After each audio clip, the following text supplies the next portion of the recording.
gobolkaasi uqaasha waxa garadkooda dhaqameedka dhalinyarada haweenka qaybaha kala duwan ee bulshada gobolka Xaysumo ee degmada Taleex ayaa si heer sare u soo dhaweeyay wafdi uu hogaaminayo Garaad Cabdullaahi Garaad Salebaan Garaad Maxamed Garaad Maxamuud Garaad Cali wafdidaasi oo ka soo dhaqaaqay saaka aroortii hore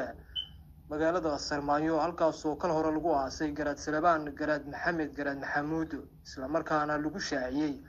wiilka uu dhalay Garaad Salebaan Garaad Cabdullaahi Garaad Salebaan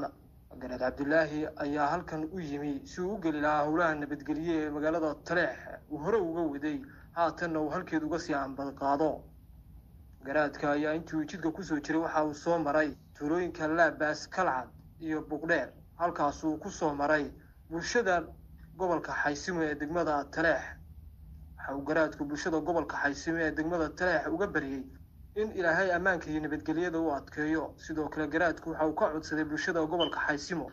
in ay qaataan waxa uu gudida horkacayo ay u soo gudbiyaan isla markaana ay ilaaliyaan amaanka iyo nabadgelyada halka waxa maanta si fiican oo sharaf leh loogu soo dhaweeyay Garaad Cabdullaahi Garaad Salebaan Garaad Maxamed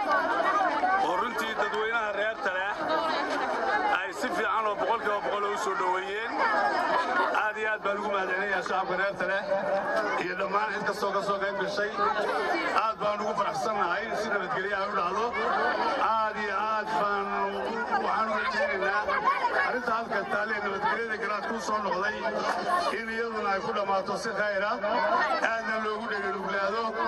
waxay la tahay karaamadiisu waa shaqaynaysaa xukunka hadda ka soo baxaana waa kii koowaad reer Taleex hodeedigaa doortee waxaa la rabaa inaad qaadataan amarka sida aadna la shaqaysaan waana la shaqaynaynaa insha allah khayr wada rajayno assalaamu calaykum warahmatullahi wabarakatuh waan salaamayaa garaadka uqaasha waxgaradka waayeelka haweenka baada saxaafadda assalaamu calaykum warahmatullahi wabarakatuh garaad soo dhawow ku soo dhawow Taleex ku soo dhawow gurigii daraawiista ku soo dhawow gurigii suugaanta anoo ku hadlaya afka Taleex maanta waa noo maalin weyn waa noo maalin farxadeed oo aan ku soo dhawow Garaad Cabdullaahi Garaad Salebaan hoygii suugaanta iyo daraawiista ee Taleex garaad soo dhawow baan ku leeyahay garaadka hawl baanu halka ka wadnay muddo badan oo biliya dhowr habeena hawshii uu ku jiray maalintuu hawshaan ku wada jirnay wuxuu ahaa Cabdullaahi Garaad Salebaan maantana wuxuu yahay Garaad Cabdullaahi Garaad Salebaan oo wax Ilaahay loogu maadiyo runtii garaad soo dhawow baan ku leenahay maanta adoo garaad buuxa abaad maanta hawshii ay qabiyada inaga ahayd baad qabiyatiraysaa insha Allah aad baan kugu soo dhaweynaa ciddii hawshu ay u taalay garaadku ee Cabdullaahi Garaad u ahaa maanta waa garaad maanta ducadiisa soconaya hadalkiisa soconaya cid waliba ee goobta taagan wuxuu maanta garaadku soo jeediyo ee uu ku hadlo waa inaynu qaadanaa dhammaanteen haddii kale waxa aynu sheegaynaa iyo sacabka aynu garaacaynaa iyo soo dhaweynta aynu muujinaynaa waxba kama soconayaan waxa soconaya markaynu qaadano wuxuu yiraahdo taladiisa iyo hadalkiisa marka aynu qaadano buu isna garaad noqonaya taasun baana ka abdaa waxba sacabaynu garaacnaa iyo mashaxladaynu garaacnaa waxaynu taraysaa midna hawl buu fadhiyay hawshii sida uu dhameeyo waa in loo qaataan ciidan hadalka soo celi dhalinyarada dhammaan inta halka isugu timid reer Taleex waxaan ku salaamayaa salaamta islaamka assalaamu calaykum waraxmatullaahi wabarakaatuh salaam kadib sidii hore loo sheegay garaad ku soo dhawow dadkii aad garaadka u ahayd deegaankaagii dadkaagii kuwii ku doortay kuwii ku magacaabay maalintii hore waxaad ahayd oo kuula baxay Garaad Salebaan wuxuu kuula baxay Cabdullaahi tolkaa wuxuu kuugu daray Garaad Cabdullaahi Garaad Salebaan Garaad Maxamed ku soo dhawow hawshii aynu u kala tagnay ee meesheedii qabyada ku ahayd ee aad u soo noqotay aad iyo aad bay kuu sugaysay adiga iyo odayaashaadii garaad ku soo dhawow mar labaad iyo mar saddexaad waxaan sii xoojinayaa war hooy wuu qayra kama dheera waad maqlaysaan waad aragtaan caaqilkii iga horreeyeyna waa yidhi war garaadku cidna uma xidhna maamulla uma xidhna cid gaarana uma xidhna qabiilla uma xidhna wuxuu dadka ballaadhan buu garaad u yahay meelo badan jooga meeshii dantiisu gasho dadkii dantiisu gashana waa tegaya ku soo dhowaynaynaa soo dhowow mar labaad iyo mar saddexaad aad iyo aad baad u mahadsan tahay waa kuugu mahad celinaynaa marka hore waxaanu ka mahad celinaynaa sida naloo soo dhoweeyey oo ehelnimada leh oo xurmada leh oo dadnimada leh oo ilaa maanta qoraxda loogu taagna waa ka mahad celinaynaa marka labaad waxaan ka cudur daaraynaa waanu ogeyn wakhtigu inuu dheer yahay oo kulul yahay dadkuna hoganayo annaga halla yara xoogaa dartoodana dib u dhacnay waa ka cudur daaraynaa taanta waa ka cudur daaraynaa ta labaad waxa weeye ka la soo dhowaynayo garaadka iyo cidda soo dhowaynaysa iyo cidda la socota intuu waa reer Taleex ma yaalin wax reer Taleex ka baxsan kulli reer Taleex waa nahay waxaan nahay tol kala maqnaa oo isu yimi garaadkana meesha hore u joogay annana aan hadda ku soo biiray waanu soo dhowaynaynaa waa mahad celinaynaa mahadda ka sokow yawla waa looga garaadka hore u joogay haddana hawshii buu yimi annana taasaanu kula soconnaa insha allah waxaan rajaynaynaa inay si khayr oo nabadgelyo iyo caafimaad inoogu dhammaataa tad kale oo la leeyahay garaadku wuxuu jiraa cid baa wadata ninku haddii uu taliyo waa loo taliyaa intaasoo talisa garaadkaa joogay intaa hareeha joogta u talisa garaad intaasaa isaguna mas-uul yahay iyana usii taliya oo ay mas-uul ka yihiin intaa waxaanu ka baxayaa dee soo dhoweyn bay maanta inoo tahay bayla tahay mahadnaq bay inoo tahay maanta anigu intaas hadeer ka baxayaa dadka deegaanka reer Taleex baan u mahad celinayaa sida midaysan ee ay u soo dhoweeyeen garaadka yaan uga mahad celinayaa alxamdulilaahi rabbil caalamiin mahad kadib garaad cabdilaahi garaad saleebaan garaad maxamed garaad maxamuud waa soo dhoweynaynaa waxaanu leenahay garaad soo dhowow ku soo dhowow degmadii Taleex